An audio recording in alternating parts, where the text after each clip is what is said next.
Buenas tardes, buenas tardes. Bueno, aquí son casi buenas noches.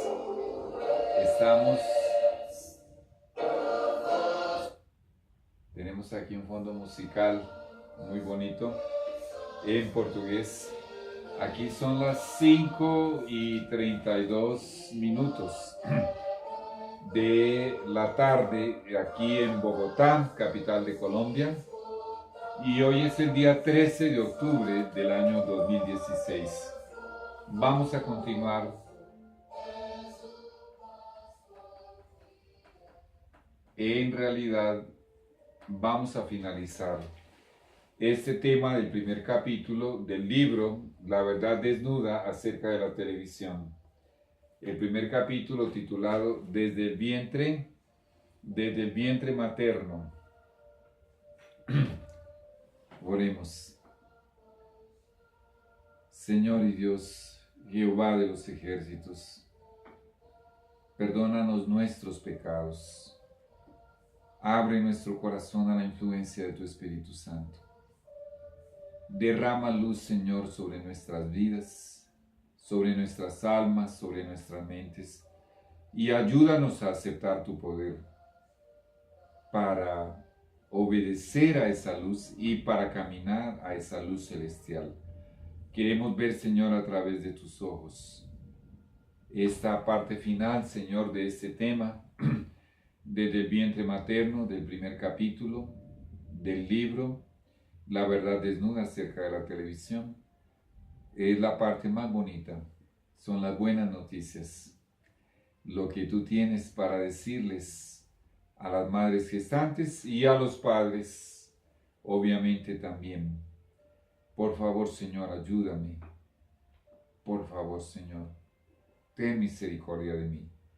Y si por acaso hay algún espíritu inmundo aquí o en el lugar donde están viendo esta filmación, en el nombre de Jesús les digo a estos ángeles caídos que Jehová les reprenda, porque la sangre de Jesús tiene poder. Ayúdame, Señor, a salvar almas. Ayúdame, Señor, en el nombre de Jesús. Amén. Bueno, es mi sincero deseo que los padres y que las madres se concienticen. ¿Para qué? Para que se alisten, para alistarse, para la segunda venida de Jesús a la tierra. Y obviamente para que puedan alistar y preparar a sus niños desde el vientre materno, desde la lactancia, durante el crecimiento, los primeros añitos, la infancia, la preadolescencia, la adolescencia y la juventud y aún más. He aquí que viene con las nubes y todo ojo lo verá. Apocalipsis capítulo 1 y el versículo 7. Y está frío aquí, estuvo lloviendo acá en Bogotá y la temperatura está bajando y está muy frío. Bueno, toca cerrar aquí porque está muy frío. Mi garganta molesta. Jesús vuelve a la tierra, alístate. Y acá en este lado, temed a Dios y dadle gloria porque la hora de su juicio ha llegado. Apocalipsis 14:7. Y aquí, he aquí que viene con las nubes y todo ojo lo verá. Apocalipsis 1:7. Bueno, definitivamente, antes de que Jesús venga, acontecerá este acontecimiento. Temed a Dios y darle gloria porque la hora de su juicio ha llegado. Y llegaremos a desmenuzar, es un estudio extenso pero muy bonito. Preparación para la crisis final, ese es el objetivo de estas conferencias. Y después de la crisis final vendrá el nuevo cielo y la nueva tierra. Y quiero leer un poquitito de cómo será la vida allá. Isaías capítulo 11 y el versículo 6 y el versículo 7 y el 8 también. Morará el lobo con el cordero, y el leopardo con el cabrito se acostará. El becerro y el león y la bestia doméstica andarán juntos. Y acá viene lo más lindo. Y un niño los pastoreará Yo siempre digo, imagínate una cosa de esas. Pero la Biblia dice que son cosas que ojo no vio, ni oído oyó, ni jamás ninguna mente humana imaginó. Es inimaginable. Tenemos que aguardar hasta que lleguemos allá. Pero por ahora, para nuestra mente humana, tan limitada en imaginación y en dimensión de inteligencia, por ahora, tenemos este consuelo y esa esperanza. Y el versículo 7, la vaca y la osa pasarán, sus crías se echarán juntas, y el león como el buey comerá paja. El león, como antes de la creación, comía verdes, comía hojas verdes. Bueno, la paja es una hoja verde. Él volverá a su dieta original. Y el niño de pecho jugará sobre la cueva del áspid. Áspid es una serpiente muy venenosa. Pero ¿cómo el niño de pecho podrá jugar sobre la cueva del áspid? No habrá maldición en el nuevo mundo recreado. Y yo no sé y no conozco los detalles exactos, si no me atrevo a especular y no voy a especular, pero de la única manera en que podría el niño de pecho jugar sobre la cueva de la que hoy en día es una serpiente venenosa, muy peligrosa, áspid, el áspid, es porque ella ya no sea peligrosa y ya no sea venenosa y obviamente no sea repugnante, y esta declaración cabe para la segunda parte del versículo que dice, y el recién destetado extenderá su mano sobre la caverna de la víbora. Ahí, el recién destetado. Bueno, aquí hay una intriga muy interesante que yo quiero mencionar, que coloqué al final del capítulo 1. Quiero mencionar y que dice de la siguiente manera. Voy a leerlo. Gestantes, madres gestantes, aprovechad vuestro privilegio de dar a luz. ¿Por qué? Porque un día acontecerá la última concepción y un día se realizará el último parto. Escuchemos atentamente esta profecía. Está en Lucas 20, 35 y 36. Aquellos que Dios juzgue que merecen gozar de la vida venidera y resucitar, sean hombres o mujeres, ya no se casarán. En el cielo Jesús dice que no existirá el casamiento. ¿Por qué? Porque ya no pueden morir. No podremos morir. La muerte no existirá. Pues serán como los ángeles y serán hijos de Dios por haber resucitado. Allá no habrá casamientos y seremos como los ángeles. Y al respecto de esa declaración, al respecto de esta predicción del Salvador Jesús, el profeta divino, presta atención a la información que amplía y además da más detalles, dada por el mismo autor de la profecía, o sea, por Cristo, a través de la maravillosa y bella biblioteca llamada El Testimonio de Jesús. Y esto lo encontramos en Mensajes Selectos, tomo 1, página 203 y 204. Hay quienes hoy día expresan su creencia de que habrá casamientos y nacimientos en la tierra nueva, pero los que creen en las Escrituras no pueden aceptar tales doctrinas. La doctrina de que nacerán niños en la tierra nueva no es una parte de la palabra profética más segura, segunda de Pedro 1:19. Las palabras de Cristo son demasiado claras para ser malentendidas. Debieran resolver para siempre la cuestión de los casamientos y nacimientos en la tierra nueva de lo que estamos hablando, y esto tiene que ver con esta declaración: y el niño de pecho jugará sobre la cueva del áspid, y el recién destetado extenderá su mano sobre la caverna de la víbora. Eso acontecerá ya. ¿Pero cómo? Vamos a seguir leyendo. Ni los que serán levantados de los muertos, ni los que serán trasladados sin ver la muerte, se casarán o serán dados en casamiento, serán como los ángeles de Dios, miembros de la familia real. ¿Y cómo viene el asunto del niño de pecho y el recién destetado que se registra en Isaías Isaías capítulo 11, era capítulo 11, 6, 7 y 8? ¿Cómo armonizar una declaración con la otra si ambos, el testimonio de Jesús y la Biblia, tienen un solo autor y un solo inspirador, y es Dios, y el inspirador es el Espíritu Santo? ¿Cómo? Bueno, vamos a continuar leyendo para comprender. Aprovechad ahora, madres gestantes, para hacer lo mejor por vuestros bebés en formación dentro de vosotras.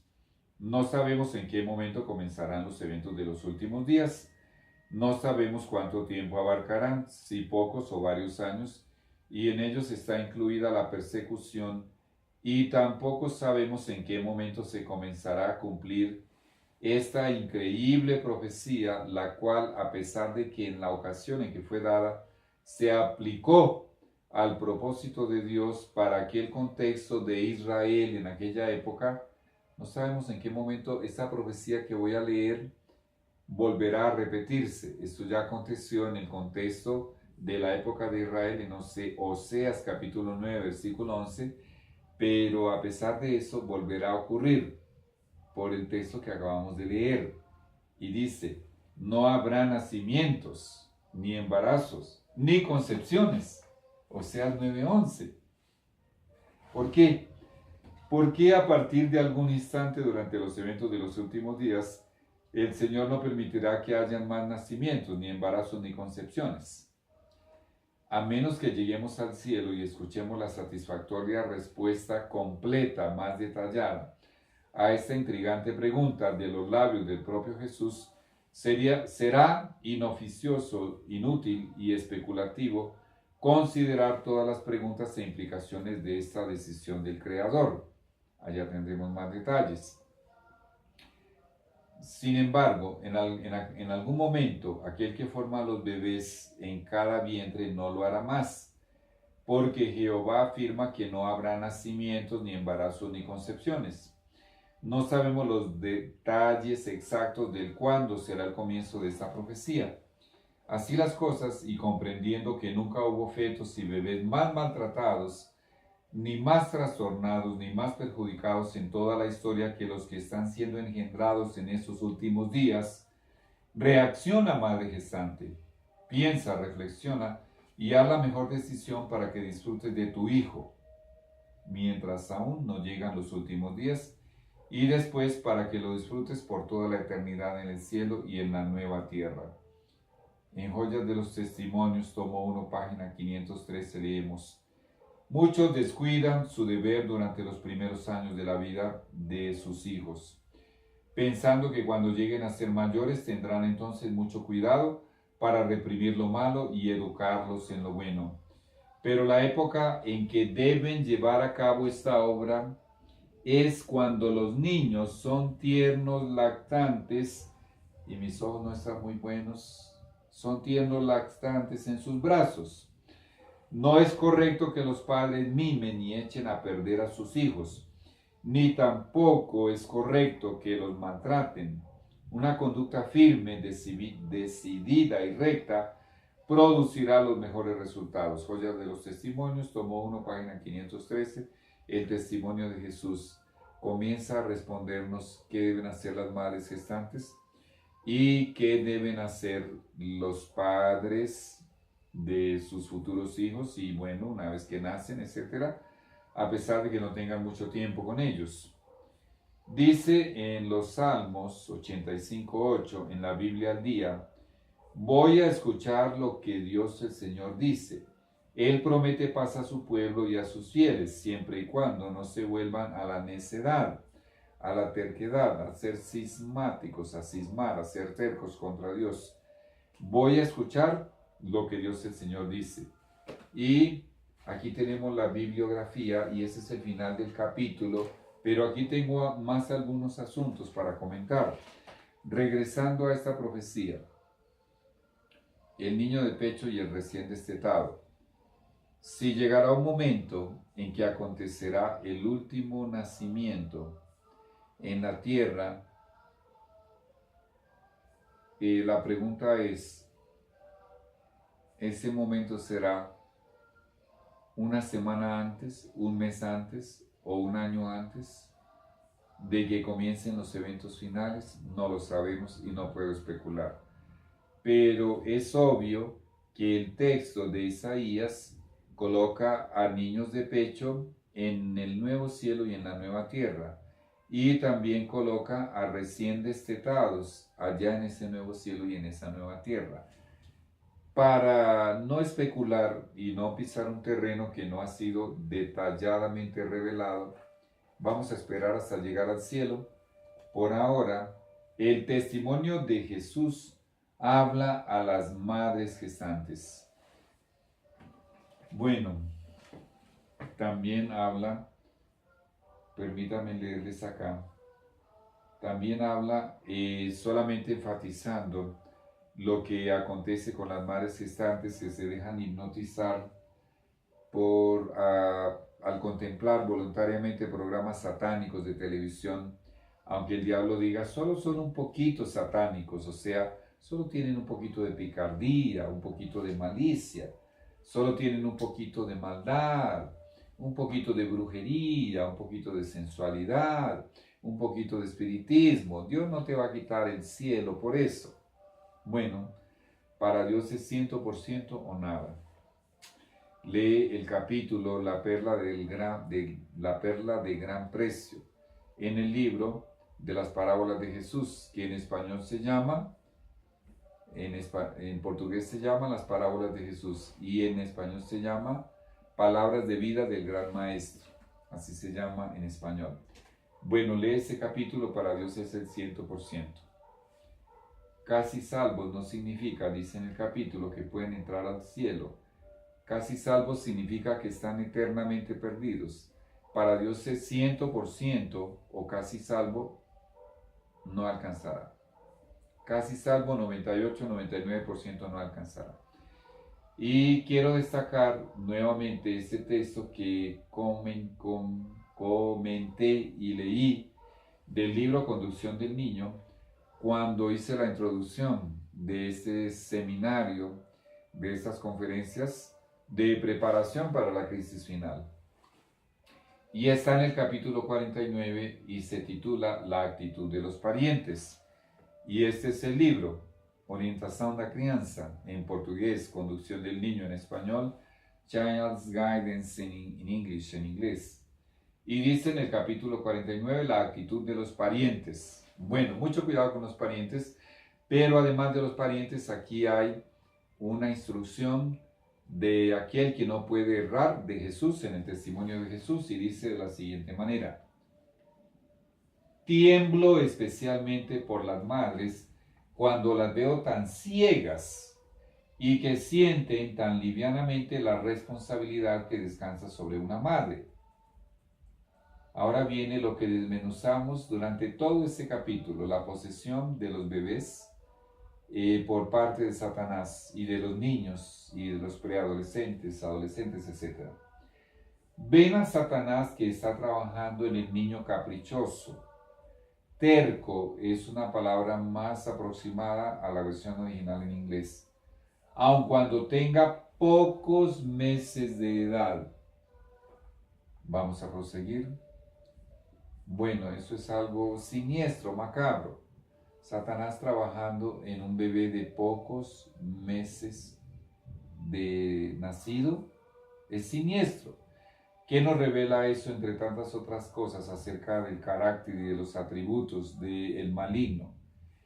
Yo lo digo así, la única regla que él tiene es que no existen reglas. Desde el vientre materno comienza su macabra obra, para destruir, para debilitar, para profanar, para contaminar, para debilitar y enfermar el cerebro humano a fin de que esté incapacitado para la salvación. Pero a pesar de todos los daños que le haya hecho a ese cerebro humano desde el vientre materno, que le haya hecho Satanás, Para Dios no existe nada imposible. Marcos 10:27. Y si esa persona, a pesar de su debilidad mental, enfermedades mentales que tenga, problemas que tenga, si se humilla delante de Dios y confiesa sus pecados y se aparta de ellos y se arrepiente y se entrega completamente a Dios, el Señor dice que le dará un nuevo corazón, o sea, una nueva mente, y que le dará un nuevo espíritu. Y la luz de Dios brillará en esa mente, a pesar de que pueda tener limitaciones, hasta que se cumpla 1 Corintios capítulo 15, versículos 51 en adelante, hasta que se cumpla la profecía de que Dios a los que estemos vivos nos transformará y nuestros cuerpos serán inmortales y no se podrán corromper. Ay, casi no llega la palabra a mi mente. Y serán incorruptibles. Obviamente, la transformación traerá la perfección.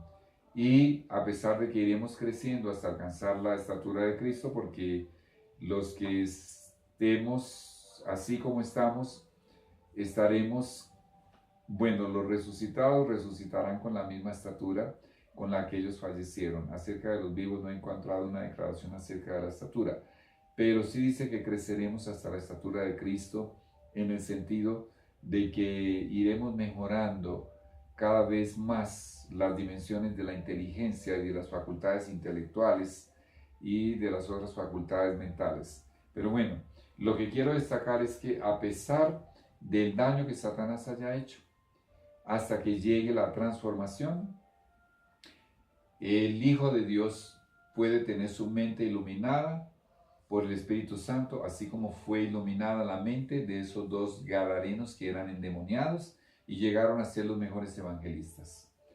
Muy bien, de los 4 evangelios al menos.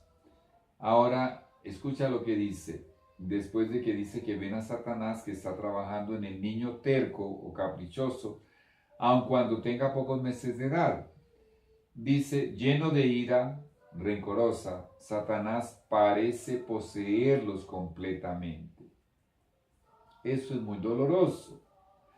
Sin embargo, quizá haya en el hogar una abuela, mucha atención con los parientes. ¿Una qué? Una abuela, una tía o algún otro pariente o amigo, mucho cuidado con los amigos, que procure hacer que el padre crea que sería una crueldad corregir a ese niño cuando precisamente lo opuesto es verdadero. Y la mayor de las crueldades es permitir que Satanás se posesione de ese tierno e indefenso niño. ¡Qué crueldad! Eso es siniestro y eso es macabro. Y es lo que estamos intentando transmitir en este resumen tan compacto del primer capítulo del libro, desde el vientre materno. Satanás debe ser reprochado, dice el verbo utilizado en español, pero el verbo original en inglés, rebuke, to rebuke, también traduce reprendido en el participio, reprendido. Satanás debe ser reprendido y debo repetir lo que dije en la introducción. Si la madre está llena del Espíritu Santo como Elizabeth, recuerde eso. Bueno, durante su gestación, durante la lactancia, durante el crecimiento del bebé y su infancia y su preadolescencia, etc., cuando ella ve y entiende lo que estamos diciendo acá, que Satanás está poseyendo el cuerpecito de su bebé, tiene que reprender a Satanás. ¿Cómo se hace? Como lo leemos en Judas capítulo 9 y también lo leemos en Malaquías 3:2. Bueno, podemos verificar. Bueno, vamos a buscarlo. El propio Jesús no se atrevió a dar juicio de maldición contra Satanás cuando estaba disputando por el cuerpo de Moisés en ocasión de la resurrección de Moisés hecha por aquel que dijo: yo soy la resurrección y la vida, por el propio Jesús. Pero cuando el arcángel Miguel es aquel que es igual a Dios, o sea Jesús, contendía con el diablo, disputando con él por el cuerpo de Moisés, no se atrevió a proferir juicio de maldición contra él, sino que le dijo: el Señor te reprenda. En Zacarías 3.2, yo dije Malaquías, pero es Zacarías 3.2, esa escena ya había acontecido. ¿Qué nos está enseñando la Biblia? Madres y padres y hermanos y cristianos y amigos que quieren aceptar a Jesús como su Salvador. ¿Qué nos está enseñando? Nunca entréis en discusión, en controversia con demonios, ni habléis con ellos. Simplemente seguid el ejemplo, y lo voy a leer en Zacarías capítulo 3, versículo 2. Y dijo Jehová a Satanás: Jehová te reprenda. Jehová Hijo, porque el nombre de Jesús significa Jehová el Salvador, dice a Satanás: Jehová, o sea, mi Padre Jehová te reprenda. Oh Satanás, Jehová que ha escogido a Jerusalén te reprenda. ¿No es este un tizón arrebatado del incendio? Cuando, a pesar de que no tenemos toda la luz revelada, dice el testimonio de Jesús acerca de la salvación de los niños que no alcanzaron a pasar del uso de razón entre los 6 y 7 años, ella exclama, la mensajera del Señor en el testimonio de Jesús, que la fe de los padres es tenida en cuenta. Y cuando la fe de los padres ya llegó a la entrega y el Espíritu Santo controla sus pensamientos y el Espíritu Santo gobierna sus neuronas, es obvio que tiene el poder para reprender a Satanás, así como el propio Jesús lo hizo, antes de haberse encarnado en un cuerpo humano, allá en Zacarías capítulo 3, versículo 2, y también en ocasión, y también en ocasión de la resurrección de Moisés en Judas 9. ¿Qué debemos decir? Que Jehová te reprenda, Satanás. Apréndelo. Y cree en Dios. Y Dios está orgulloso cuando tú haces eso, porque confías en Él y crees en su poder. Y tu niño es liberado de los poderes satánicos. Y tu niño pasa a estar en los brazos del Altísimo. Bueno, y esta extensión de este segmento indica que aún tendremos más un segmento. Pero es Dios el que manda, no soy yo. Señor, ¿tú quieres un último segmento? O tal vez más 2 últimos segmentos. Bueno, amén. Aquí estoy. Heme aquí, envíame a mí. Nuestro Dios, gracias, Señor, por este segmento tan lindo. Ahora, Padre eterno, ayúdanos a aceptar tus promesas, a creer en ellas, y ayuda a nuestra incredulidad, Padre eterno. Crea en nosotros la fe y danos la oportunidad de ejercer esa fe. En el nombre de Jesús. Amén. Ya nos vemos en el próximo segmento. Que Dios te bendiga. Que Dios te guarde.